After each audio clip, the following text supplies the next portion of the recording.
खरं तर आपल्या महाराष्ट्राची जनता शांत आहे. खरं त्यांना झुडपून काढलं पाहिजे. ह्यांना पुढे सांगतो की आमच्या जुन्या काळामध्ये आग्या खूप मागतात, आग्या खूप.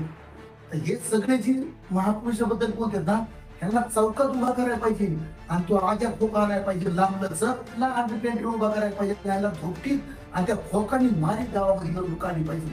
त्याच्याशिवाय अशी आवलादी ती आवलादी ना, मी कडू सुद्धा शब्द वाईट वाटत, कारण की कडू काढला तरी माणसं खातील, पण ही आवलाद इतकी घाण आहे की ज्या महापुरुषाच्या विचारावर हा माणूस सांगतो त्याला नाव ठेवण्याचा प्रयत्न करते. आणि भक्त्याने असं ठरवलंय की आमच्या सगळ्या साधू संतांबद्दल, महापुरुषाबद्दल जर कोण काय बोललं तर ते दादा कोळकेचा जो पिक्चर होता त्यापासून काही इच्छा राया माझी इच्छा पूर्ण करा असेल. तर आम्ही इंग्रजांची इच्छा पूर्ण केली आणि भल्याभाल्याची इच्छा पूर्ण केली, त्यांची पण इच्छा आता आम्ही पूर्ण करणार आहोत. म्हणून मी या ठिकाणी आता एक आव्हान केले की जो राहुल सोलापूरकरला ह्या टरमाळ्याला ह्या गिधाडाला ह्या अवलादीला जो गाईचं आणि बैलाचं शेण, गाईचं नाही येते बरं का, बैलाचं मिक्स पाहिजे. हा मिक्स पाहिजे ना, जरा निबार असतं ते आणि जास्त होईल ना. आणि गोमतार दोघांचं वापरलं तरी चालेल, काय अडचण नाही आमच्यामध्ये. तर दोघांचं गोमतार एकत्र करावं, सगळ्या बादलीमध्ये गरगूट करावा आणि जिथं दिसन तिथे त्यांनी त्यांना आंघोळ घालावी. लोकांना प्रश्न असा पडला असेल की हे गाईचं बैलाचं गोमतार खरंच लोकांचं मन आहे तिथं कुठं बाग झाला, कुठं शिवता शिवत झाली. तर बऱ्याच ठिकाणी आपण बघितलं का गाईच्या गोमतारनी त्या ठिकाणी शुद्धीकरण करतो. आम्ही आता नवीन प्रयोग चालू केला महाराष्ट्रामध्ये. तर बैलाचं आणि गायचं शेण एकत्र करायचं, दोघांचं गोमतार एकत्र करायचं आणि त्यांनी आंघोळ घालून जायची. व्यवस्थेमध्ये त्या मनुस्मृतीमध्ये सांगितलं उच्च पुरुष समाजातल्या माणसांनी जर काय मांडलं तर त्याला विरोध करायचा नाही. आणि मनुस्मृतीमध्ये खालच्या भागातल्या माणसांनी जर कोणी काय मांडलं तर त्याला विरोध करायचा नाही.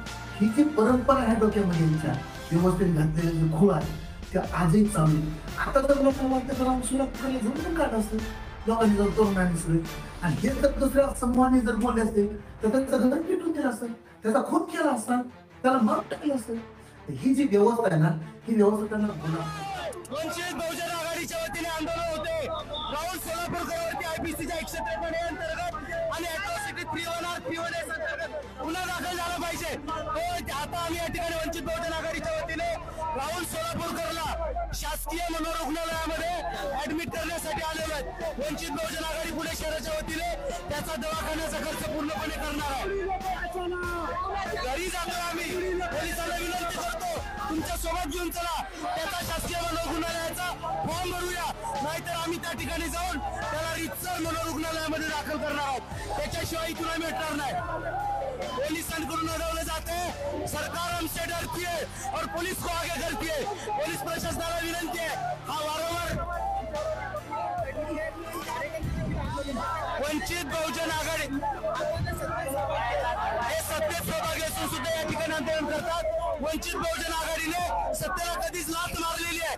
सत्तेसाठी आम्ही भीक मागणारी मंडळी नाही. राहुल सोलापूरकरला जोपर्यंत अटक होत नाही तोपर्यंत वंचित बहुजन आघाडी स्वस्त बसणार नाहीये.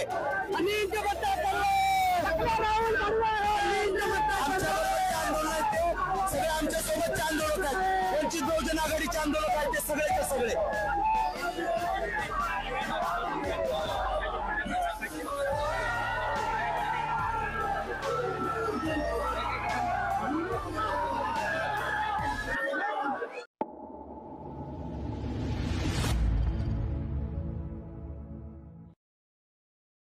आज आपल्यासोबत वंचित बहुजन आघाडीचे प्रवक्ते माननीय अरुणाबा जाधव, ज्या पद्धतीने भगतसिंग कोश्यारी असू दे, चंद्रकांत पाटील असू दे किंवा इव्हन जेम्स लेनचं जे प्रकरण झालं होतं, भांडारकर इन्स्टिट्यूट साठी प्रख्यात इन्स्टिट्यूट पण त्यामध्ये सहभागी झाली होती एक प्रकारे.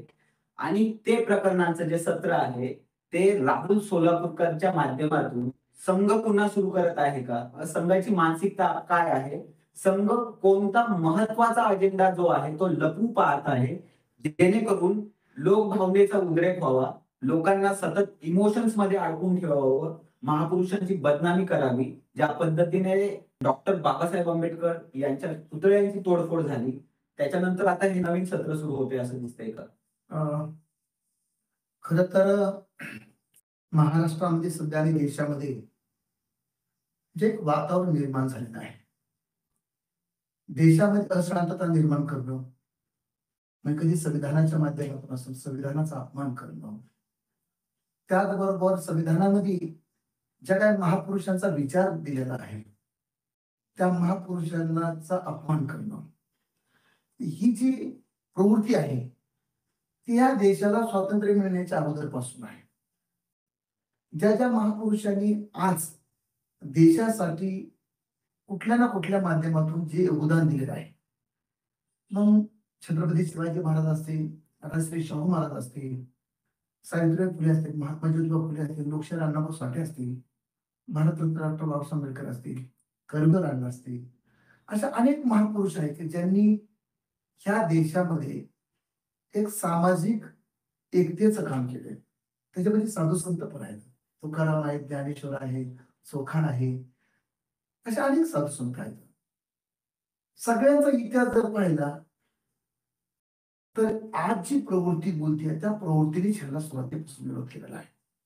त्यांना बहिष्कृत करणं, त्यांना बदनाम करणं, त्यांच्या विरोधामध्ये षड्यंत्र रचणं, फितुरी करून, विरोधकाची फितुरी करून त्या ठिकाणी ह्या राजा महाराजांना, ह्या साधू संतांना, ह्या महापुरुषांना बदनाम करणं अडचण. तुम्ही सगळा इतिहास उलगडून बघा. हा शाहू महाराजांची जी भूमिका पार पाडली राहुल सोलापूरकरने, त्या राहुल सोलापूरकरने शाहू महाराजांची भूमिका पार पाडली. त्या शाहू महाराजांना त्या ठिकाणी बॉम्ब लावून उडवण्याचा प्रयत्न केला होता. बरोबर बरोबर. छत्रपती शिवाजी राजे जे आहेत, रयतेचे राजे, बहुजनांचे राजे, यांना सुद्धा किती त्रास दिला, त्यांच्यावर किती फितुरी केली, त्याचा किती मानसिक छळ केला. तुम्ही अस्पृश्य आहात, तुम्ही क्षत्रिय नाही, त्याचा इतिहास आपला सगळ्याला माहिती आहे. बाबासाहेबांच्या बद्दल बी तीच भूमिका आहे, फुलेंच्या बद्दल बी तीच भूमिका आहे, सावित्रीबाई फुलेंच्या बद्दल बी तीच भूमिका आहे, खरगुराणांच्या बद्दल बी तीच आहे. त्याच्याही अगोदर साधू संतांना, तुकाराम असतील, ज्ञानेश्वर असतील. म्हणजे ही एक व्यवस्था अशी आहे की जी मनुस्मृतीचे चाहते आहेत, मनुस्मृतीचा विचार मान्य करणारी ही प्रवृत्ती स्वातंत्र्याच्या अगोदर आणि स्वातंत्र्यानंतर सुद्धा ह्या ठिकाणी ह्या देशातल्या महापुरुषाला आणि साधू संतांना ते सोडत नाही. खर तर ही सगळी घाण प्रवृत्ती आहे, ज्याला आपण म्हणतो की साध्या भाषेत म्हणायचं म्हणलं तर जे किडे असतात ना, घाणीतले नालीतले किडे, त्याला किती जर वर आणून ठेवण्याचा प्रयत्न केला तर ते घाणीमध्ये जाणार आहे. खर तर या देशामध्ये समतेचा विचार पेरण्याचं काम साधू संतांनी, महापुरुषांनी केलं. हे एवढे हुशार आहेत ना, हे सगळे जी भांडवल कंपनी आहे, हे मनुस्मृतीचे चाहते आहेत आणि ज्यांना इथली वर्ण व्यवस्था मान्य आहे, हे एवढे भांडवल हुशार आहेत, ते आपल्यामध्येच राहतात, आपल्यासोबत गप्पा मारतात, आपल्यावर चर्चा करतात, परंतु त्यांची प्रवृत्ती एवढी नीच आहे की ते त्यांचा अजेंडा सोडत नाहीत. आता बघा, राहुल सोलापूरकर ही अवलाद, घाण अवलाद. आता त्याला कशाची उपमा देवा, कुठल्या जनावराची देवा, ते सांगणं खूप अवघड आहे, पण मी नीच समजतो. नीच, हा नीच माणूस समतेचा विचार पेरणारा छत्रपती शाहू महाराज, बहुजनांचा विचार करणं, ह्या राजाची भूमिका पार पाडतो. लोक त्याच्या पाया पडतात, लोक त्याचा सन्मान करतात. आणि ही अवलाद छत्रपती शिवाजी महाराज याच्याबद्दल, जो आमचा रयतेचा राजा आहे, बहुजनाचा राजा आहे, त्याच्याबद्दल लाच देऊन सुटून आला असं चुकीचं वक्तव्य केले. आता मला सांगा, ह्याचा काय बाप बघायला येतात तिथं? ह्याची कुठली अवलाद होती लाच घेताना बघितली? आता म्हणता येईल बाबा की आता जर लाच घेतली तर म्हणता येईल की लाच घेतली म्हणून, पण त्यावेळेस लाच का घेतली होती? कुठल्या इतिहासात त्यांनी वाचली का? एकटाच याला पट्टीचा इतिहासकार यांनी वाचन केलं का? म्हणजे काहीतरी घाण खायची आणि कुणाचं तरी ऐकायचं आणि समाजामध्ये वितुष्ट निर्माण करायचं. खरं तर माझं मत असं आहे, मी महाराष्ट्राला तमाम शिवप्रेमीला आव्हान करणारे की जो ह्या राहुल सोलापूरकरला गायीच्या आणि बैलाचे सीन एकत्र करून आणि गायीचं गोमतार मिक्स करून जो याला आंघोळ घालीन ना, त्या पठ्ठ्याला, त्या वाघाला मी या ठिकाणी 51,000 रुपयाचं बक्षीस देईन आणि ते बक्षीस भारतरत्न डॉक्टर बाबासाहेब आंबेडकरांचे जे नातू येतं त्या नातूंच्या हस्ते शाहीर पुण्याच्या शनिवारवाड्यासमोर दिली. हे माझं आव्हान आहे सगळ्यांना, ह्या अवलादी ठेचल्या पाहिजे. लक्षात ठेवलं पाहिजे की काय बोलते ती, कुणाबद्दल बोलते.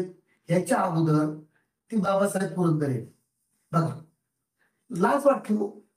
ज्या बाबासाहेब पुरंदरेने छत्रपती शिवाजी महाराजांचा पोवाडा गायला, बरोबर, पोवाडा गायला, आणि त्या पोवाड्यावर हा माणूस हिरो झाला.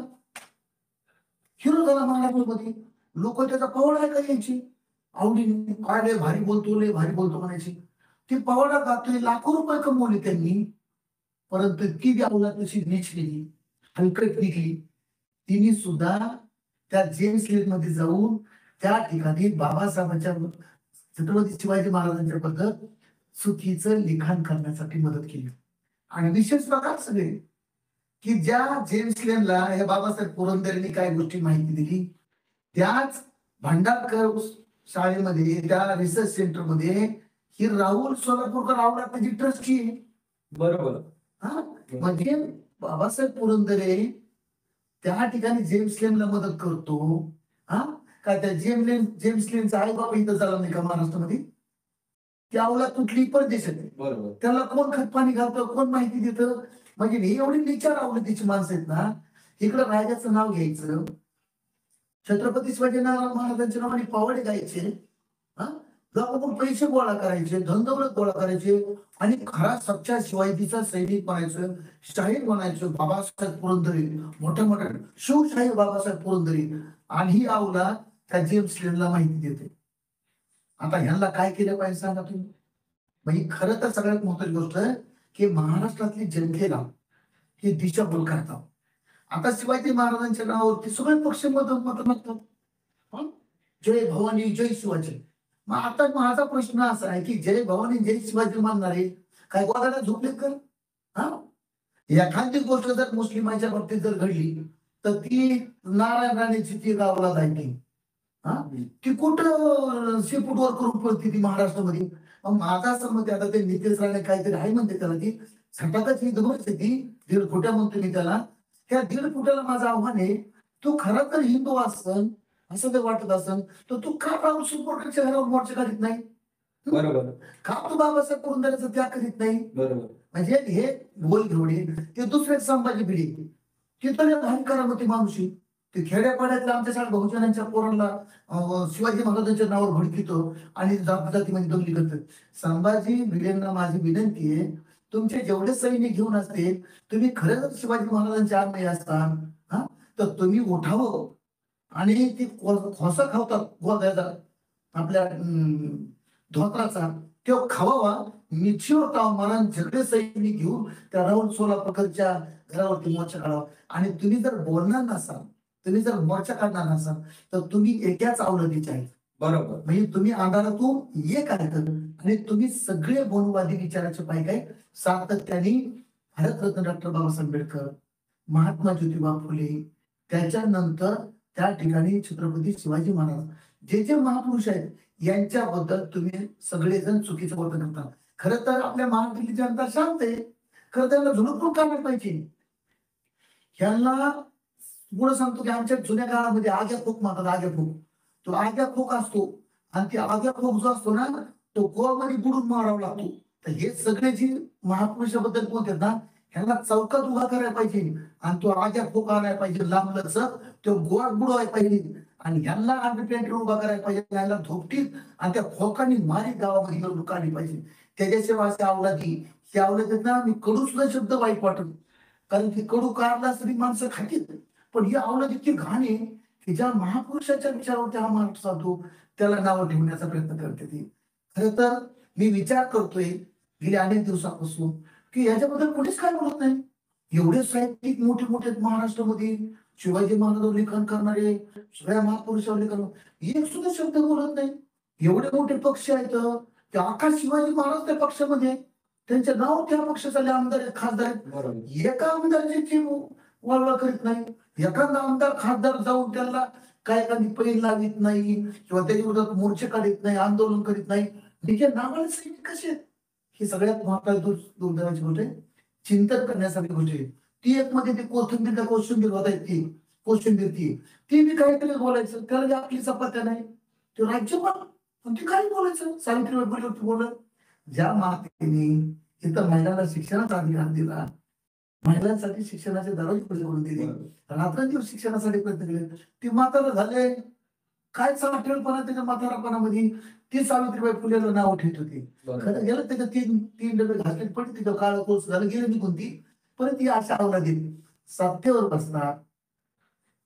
की जे पक्ष आहेत की जे पक्ष यांना सत्तेवर बसवतात, ह्यांना ताकद देतात, ह्यांना मदत करतात, ते सगळे पक्ष हिंदुत्वाचे आहेत. बरोबर. शिवाजी महाराजांचं नाव घेतात, संभाजी राजांचं नाव घेतात, हा मोठ्या मोठ्या देवांचे नाव घेतात. आता बघा कोशिंबीर कोण होता? राज्यपाल होता. ते कुठल्या पक्षाने बसवला? भाजप बसवला. हराव सोलापूर कोण आहे? हा बी भाजपच्या चारताचे नाव. बरोबर. हा त्याच्यात संभाजी भिडे ती बी तसंच. बरोबर. पण जे महापुरुषांच्या बद्दल बोलतात, शिवाजी महाराजांबद्दल बोलतात, सावित्रीबाई फुले बद्दल बोलतात, हे सगळे जे आहेत ते बोलणारे जे अवलाद हे सगळे हिंदुत्ववादी विचाराचे अवलाद. आता प्रश्न असा होता की ह्यांचं हे जे धाडस आहे आणि सातत्याने ज्या पद्धतीने हे बाहेर येतात आपल्या बिळामधनं हळूच आणि अशा प्रकारची विधानं करतात. बाळासाहेब आंबेडकर मागे एकदा म्हणाले होते की संभाजी भिडेला अटक करायला कोणी पोलीस जाणारच नाही, कारण की ज्या देशाचा पंतप्रधान त्या संभाजी भिडेच्या पाया पडतो, मनोहर कुलकर्णी त्यांचं खरं नाव, त्याच्या पाया पडतो, त्याला कोण अटक करणार आहे? तर मग ही जी ताकद आहे ही ताकद यांना येते कुठून? हे सगळ्यात पहिली महत्वाची गोष्ट आहे की आमची जी बहुजनांची मुलं आहेत, आमच्या बहुजनांची मुलं जी आहेत ह्यांना चुकीच्या पद्धतीने भरवलं जातं. बरोबर. आणि ह्यांची खरी ताकद आमच्या तरुण आहेत. मग इथला आदिवासी असं, आमचा भटका असं, ओबीसी असं, आमचा कुंड्याचा लेकूर असं, इथलं बारामतीचं लेकूर असं, हे सगळे आमचे जे लेकर आहेत, आमचे भाऊ आहेत, ह्या भावांना चुकीच्या पद्धतीने भडकवलं जातं. बरोबर. आता मी सगळ्या महाराष्ट्रातल्या तमाम इथल्या ओबीसी, भटकेमुक्त, आदिवासी सगळ्या विद्यार्थ्यांना आणि युवकांना विनंती करणार आहे, जे संभाजी भिडे सोबत काम करतायत, जे इथल्या त्या पक्षामध्ये त्या विचारासोबत जोड आहेत, त्याला माझं सगळ्याला नम्र आव्हान आहे, का रे बाबा संभाजी भिडे राहुल सोलापूरकरला याच्याबद्दल का नाव ठेवू शकत नाही, का विरोध करू शकत नाही? संभाजी भिडेकडे जर एवढी मोठं सैन्य आहे तर त्यांनी जाऊन राहुल सोलापूरला झोडपून काढलं पाहिजे. बरोबर. हा बरोबर. आणि अशा काही संघटना आहेत त्यांच्या, हिंदुत्वादी अनेक संघटना आहेत, बजरंग दल आहे, बजरंग दलच्या नेत्यांनी जाऊन राहुल सोलापूरला झोडपून काढावं. हा त्याच्यानंतर दुसरी महत्वाची गोष्ट आहे, सावित्रीबाई फुलेच्या संदर्भात जे ओबीसीचे लेकर त्यांनी कोसंबीला जाऊन झोडपून काढायला पाहिजे, त्याला वाहनाने मारायला पाहिजे.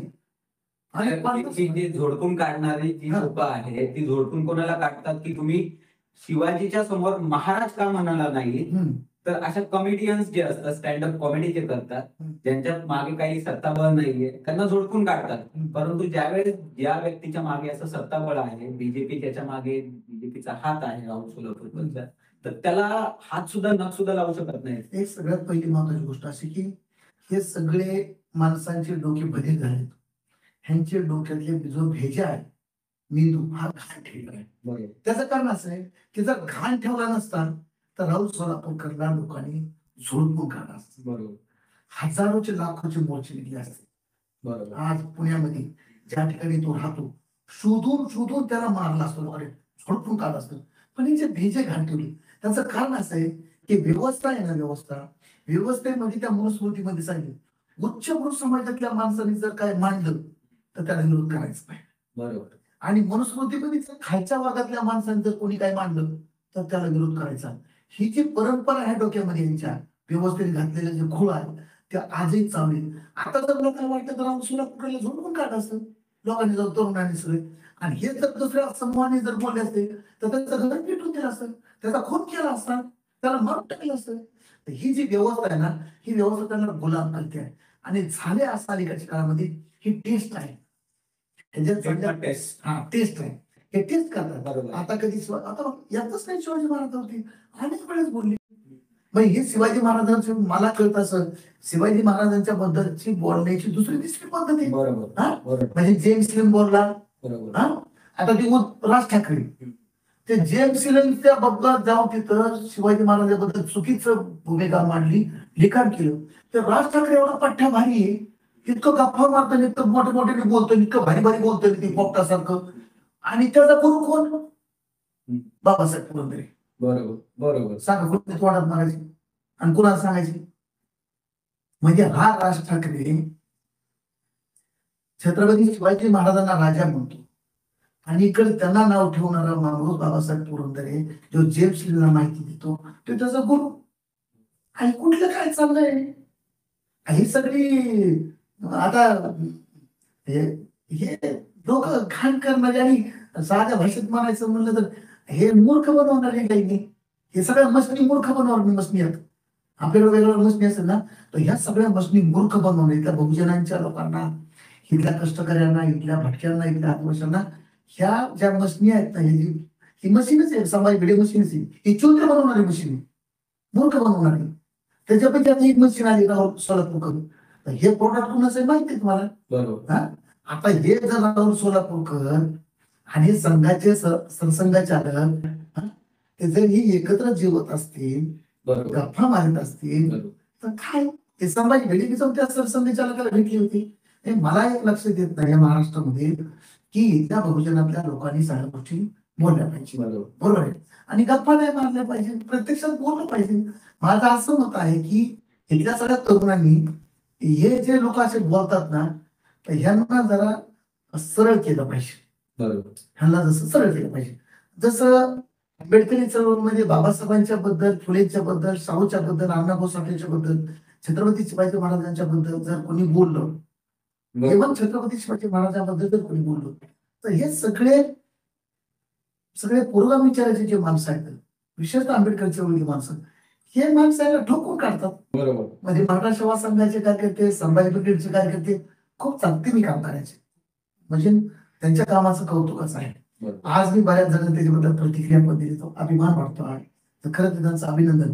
परंतु जे वारंवार होतोय ना तर ह्याचा जरा बंदोबस्त झाला पाहिजे असं मला वाटतं. आणि ह्याचा बंदोबस्त करू शकते ती जनताच करू शकते, दुसरं कोण करणार. कारण कायद्याने बंदोबस्त होतो पण पाहिजे त्याप्रमाणे. पण जेव्हा जनता रस्त्यावर येते ना ते जनता त्या ठिकाणी उत्तर देते. परंतु आम्ही असं ठरवलं ना की आम्ही सगळ्या भटकीमुक्तांना ठरवलं की भटकीमुक्तांचं आणि या सगळ्या महापुरुषांचं खूप जवळचं नाव. बरोबर आहे. म्हणजे तुम्ही जर सगळे महापुरुष बघितले तर छत्रपती शिवाजी महाराजांच्या सोबत मावळ्यामध्ये आम्ही होतो, सगळे भटके होतो आम्ही.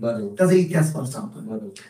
राष्ट्रीय शाहू महाराजांनी क्लिअर कट आमच्यासाठी काय केलं हे महाराष्ट्राला, देशाला माहिती आहे. तर इथल्या सगळ्या भटकीमुक्तांसोबत शाहू महाराजांनी खूप मोठं काम केलंय. आणि भटकीमुक्तांमध्ये जी काही आडनावाची परंपरा आली ती शाहू महाराजांना आली. दुसरी गोष्ट, सावित्रीबाई फुले जन्माला नसत्या आल्या तर आमच्या भगिनी शिकल्या नसत्या. महात्मा ज्योतिबा फुले आले नसते तर आम्ही शिकलो नसतो. आणि बाबासाहेबांच्या बद्दल जर बोलायचं म्हटलं तर ते खूपच काय, कारण बाबासाहेब जर जन्माला झाले असते तर आम्ही गुलाम असतो. त्यामुळे इथल्या साधू संतांच्या बाबतीत पण ज्ञानेश्वर असतील, तुकाराम असतील, सुख असतील, सावतामाळी असतील, जे जे या ठिकाणी महापुरुष होऊन गेले साधू संत, यांच्याबद्दल आम्हाला आदर आहे. आणि आता असं ठरवलं वाटलं तो जो महापुरुषाबद्दल कुणी जर अपशब्द वापरला त्याला नीट करायचं. बरोबर. आणि त्याला नीट म्हणजे तसं नाही तर आमच्याकडं एक घिसाडी समाज आहे आमच्या भटक्या मानतात. तो जर वाकडे जर संघ असेल ना तर त्याला तापून त्या ठिकाणी भात्यावर तापून चांगल्या हातोड्याने ठोकून ठाकून त्याला सरळ त्याला आकार देतो. आम्ही आता असं ठरवलं भटक्यांनी सगळ्यांनी, आम्ही आता असं कोणी काही बोललं ना महापुरुषाच्या बद्दल हे इच्छाच पूर्ण करून टाकणार आहे.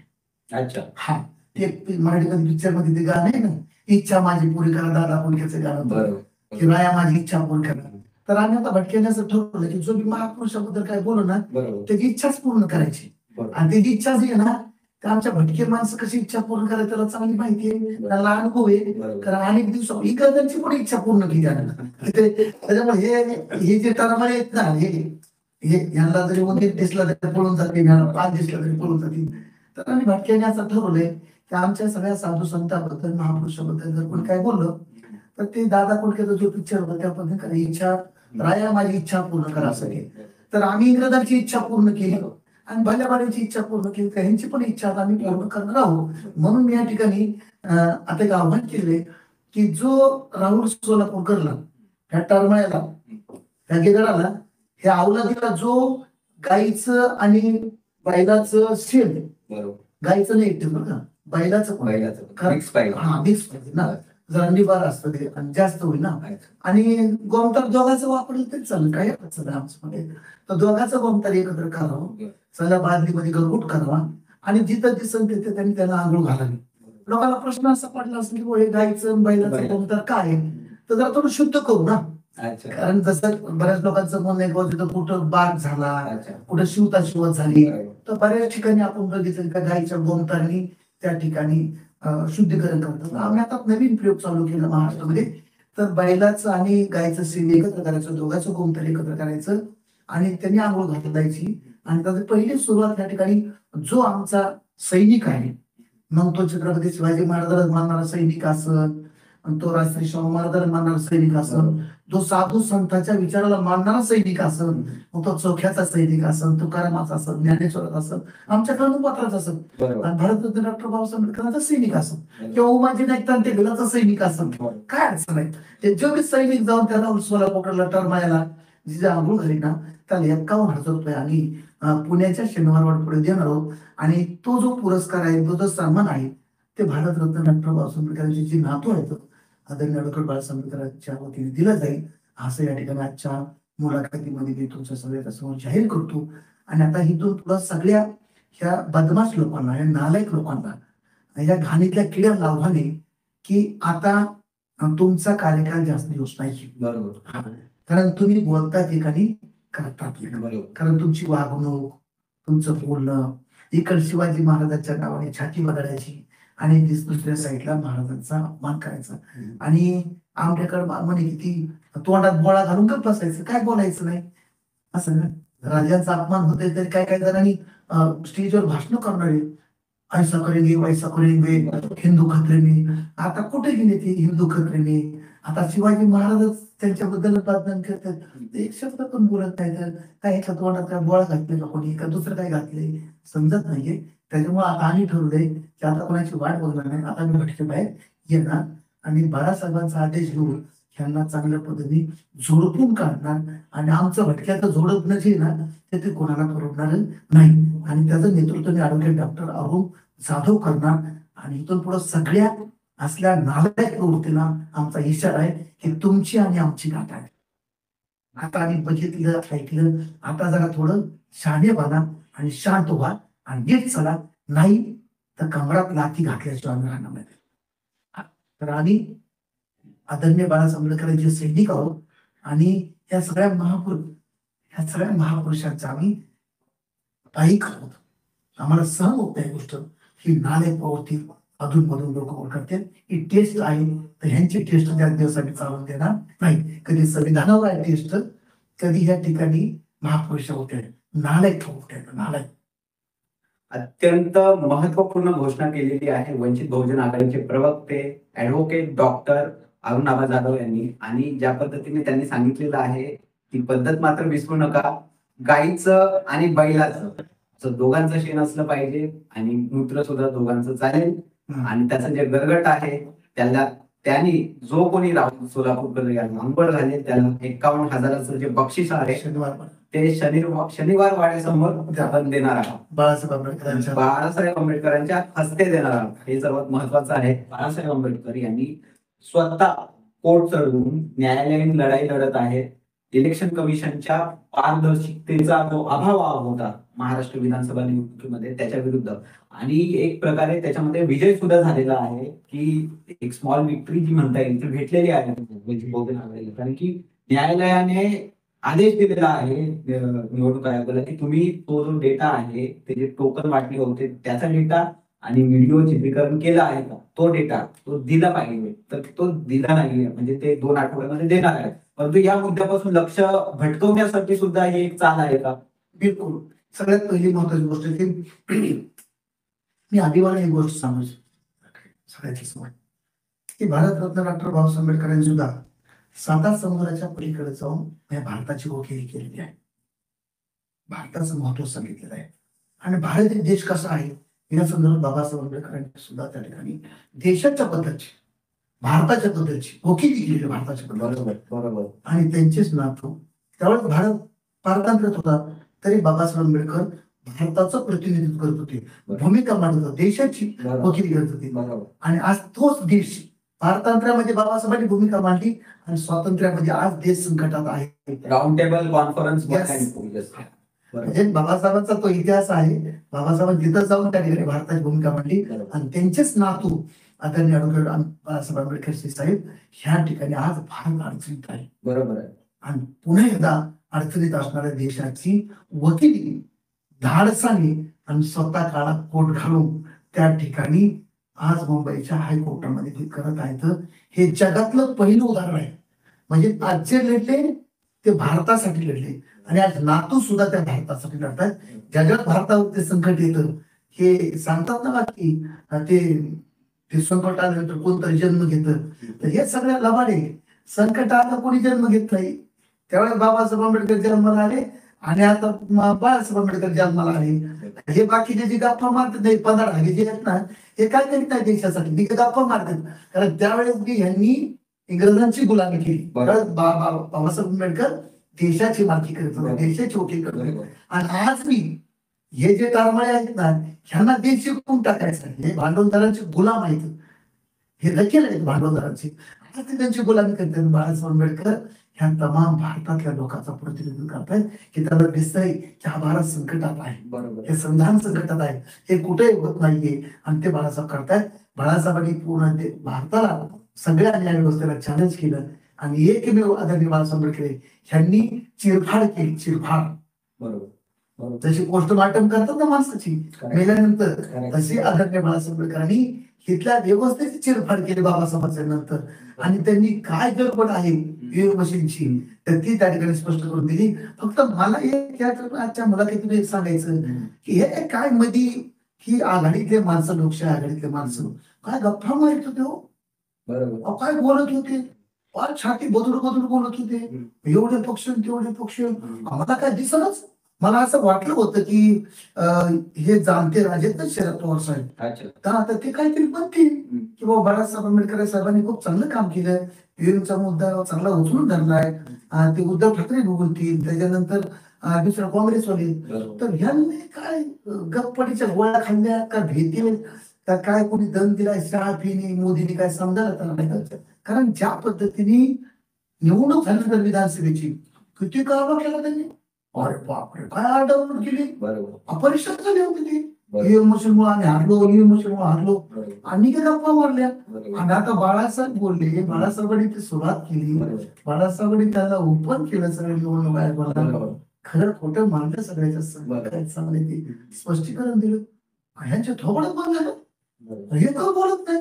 आमच्या भाषेत म्हणायचं म्हणलं त्याला काय मर्यायचं गोळा पिढा उठला काय समजत नाही मला. म्हणजे हे खूप अवघड आहे ना. माझं असं मत असं आहे की माणसाने जैसे बोले तसे चाल. साधू संतांचं मन असं की माणूस जसं बोलतो ना तसं चाललं पाहिजे. आणि हिंमत नसत तर माणसाने डर काय पडू नये.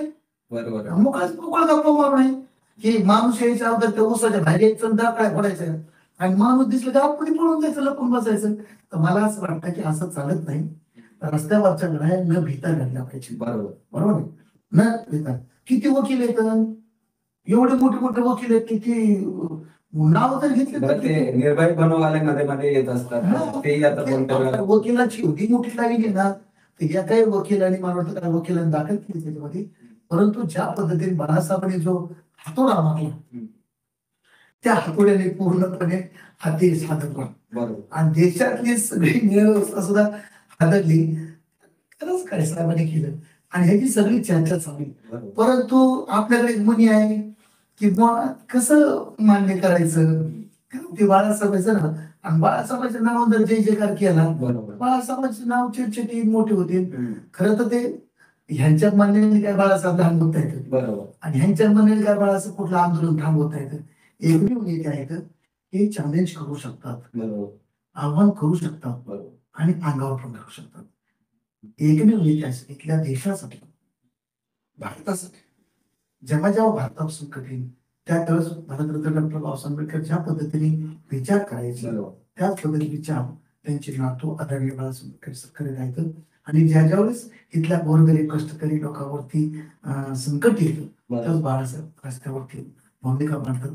आणि आजच्या भटक्या बाबतीत तर खूप मोठा अनुभव आहे, की जेव्हा जेव्हा महाराष्ट्रामध्ये काही हत्याकांड घडले, अत्याचार झाले, जाळपोळ झाली, त्यावेळेस आदरणीय बाळासाहेब आंबेडकर हे आमचे पाठीराखे म्हणून रस्त्यावर उतरतात. म्हणून आज पूर्ण महाराष्ट्रामध्ये एक आशेने सगळे भटकीमुक्त लोक पाहतात बाळासाहेब आमचे नेते. म्हणून आम्ही सक्रिय त्यांच्यासोबत आहोत, निष्ठेने आहोत. काही झालं तरी चालेल, परंतु बाळासाहेबांच्या सोबतच राहायचं. आणि एकमेव नेते असे की हे चॅलेंज देऊ शकतात, घेऊ शकतात, बरोबर. अंगावर बी जाऊ शकतात आणि अंगावर घेऊ पण शकतात. तेवढी धमक आहे. बाकीच्या कुठल्याला काय ते समजत नाही, लय गंमत आहे. पोलिसांनी नोटीस जरी काढली तर 4 वर्ष विचार करतात, कोर्टाचा प्रश्नच भेटला. पण काही नेते असे आहेत की हे विचारपूर्वक काम करतात. माझं आजच्या मुलाखतीमध्ये एक आव्हान आहे की देश संकटामध्ये आहे, देश अडचणीत आहे, संविधानाला घेरण्याचं काम चालू झालेलं आहे. ह्या सगळ्या पक्षातल्या लोकांनी, विशेषतः पुरोगामी पक्षातल्या संघटनेतल्या लोकांनी एक विचार केला पाहिजे. आणि ह्या ठिकाणी ह्या देशाच्या उन्नतीसाठी, देश संकटात चाललाय त्याला वाचवण्यासाठी सगळ्यांनी एकत्र येणे काळाची गरज आहे. आणि आम्ही तर बाळासाहेबांसोबत आहोत, आम्ही सगळे भटके सोबत आहोत. आणि वेळ आल्यानंतर तर आम्ही रस्त्यावर उतरून लढणारच आहोत. मग बघू 2 हाताच्या लढाईमध्ये कोण जिंकत, काय जिंकत ती. कारण 2 हाताच्या लढाईमध्ये आमचा भटक्याचा कधी पराजय झाला नाही, हा इतिहास आहे. कधी आम्ही हारलो नाही. आम्ही इथले आदिवासी हारले नाही, इथला भटका हारला नाही, कधी राहणार नाही. कारण आतापर्यंत सगळे इतिहास पहा तुम्ही, इतिहासामध्ये पहा, हे साधू संतांच्या लढ्यामध्ये होतो, इथल्या महापुरुषांच्या लढ्यामध्ये होतो. आम्ही कधी हारलो नाही. 2 हाताच्या लढ्यामध्ये आम्ही कधी हारलो नाही आणि हारणार पण नाही. ज्यावेळेस देशावर संकट येईल त्यावेळेस आम्ही या ठिकाणी हा देश मुक्तीसाठी त्याच्या अगोदर रक्त सांडले, पुढच्या काळामध्ये आम्ही रक्त सांडणार आणि आमच्या जीवाचा संस्काराचा विचार करणार नाही. पण हा देश गुलाम होऊ देणार नाही. कारण हा देश एकदा 600 वर्ष गुलाम होता, नंतर 150 वर्ष गुलाम होता. आता आम्हाला गुलामीत राहायचं नाही आणि इथल्या मनुवाद्याच्या गुलामीत राहणार नाही. भले आमच्या काही पिढ्या लढण्यात गेल्या तरी चालतील, पण आम्ही गुलामीत राहणार नाही. आणि जे आदरणीय बाळासाहेब आंबेडकर जो लढा घेऊन चालला त्या लढ्यासोबत आम्ही खंबीरपणे उभा राहणार, एवढी शक्ती महत्वाची. त्यामुळे काय, आणि ईव्हीएम मशीनवरती सगळ्या पुढाऱ्यांनी बोललं पाहिजे. जो बोलणार नाही, जो पुढारी, जो महाविकास आघाडीतला आमदार खासदार बोलणार नाही, मग त्याचं काहीतरी सापडूट आहे. बरोबर. त्यांनी काहीतरी गडबड केली आणि त्याने आमदारातून काहीतरी सेटलमेंट केली, किंवा त्यांनी काहीतरी कुठतरी घाण केली असेल, तो घाणीला घेत असेल, जेलमध्ये जायला घेत असेल, दगडाखाली काय दगडाखाली काय बोट गुतलंय का, हात गुतला का, केस गुतलाय का, नाही. परंतु ह्यांची सगळी गडबडी, कारण घाण केलेल्या माणसाचं वाईट असतं. कारण घाण सगळीकडे वाजते ना. आणि ह्यांच्या घाणीचं वैशिष्ट्य असेल, ह्यांनी एवढी घाण केली ना, त्यांच्या घरातल्या माणसं सुद्धा वाचली, शेजारी पाजारी लांबच राहिली, त्यावेळी सगळे घेतात, घाबरतात, अशी परिस्थिती. पण बाळासाहेबांच्या बाबतीत तसं नाही. साहेब अत्यंत महत्वपूर्ण मुलाखत होती. आणि ज्या पद्धतीने वंचित बहुजन आघाडीचे प्रवक्ते आहेत, ऍडव्होकेट आहेत, डॉक्टर आहेत, अरुण आबा जाधव यांनी या सर्व विषयांवरती समाचार घेतलेला आहे RSSच्या या पंपूचा. आणि सर्वात महत्वाचं म्हणजे भटक्या विमुक्त समाजाने ज्या पद्धतीने बाळासाहेबांच्या मागे ठामपणे उभे राहून बाळासाहेबांचे हात मजबूत करण्याचा, बळकट करण्याचा जो निर्धार केलेला आहे, तो निर्धार आपल्याला या मुलाखतीमधून दिसतो. आणि सर्वात महत्वाचं म्हणजे जे आव्हान केलेलं आहे, जे चॅलेंज दिलेलं आहे, 51,000चं बक्षीस आहे त्याच्यासाठी. आणि त्याच्यापेक्षा पण महत्वाचं त्याचा जो विधी आहे, तो विधी विसरू नका. आणि शनिवार वाड्यात पुणे. खूप खूप धन्यवाद अरुण आबा. आपण अशीच अनेक विषयावर आपल्या जाणत राहूया. जय भीम.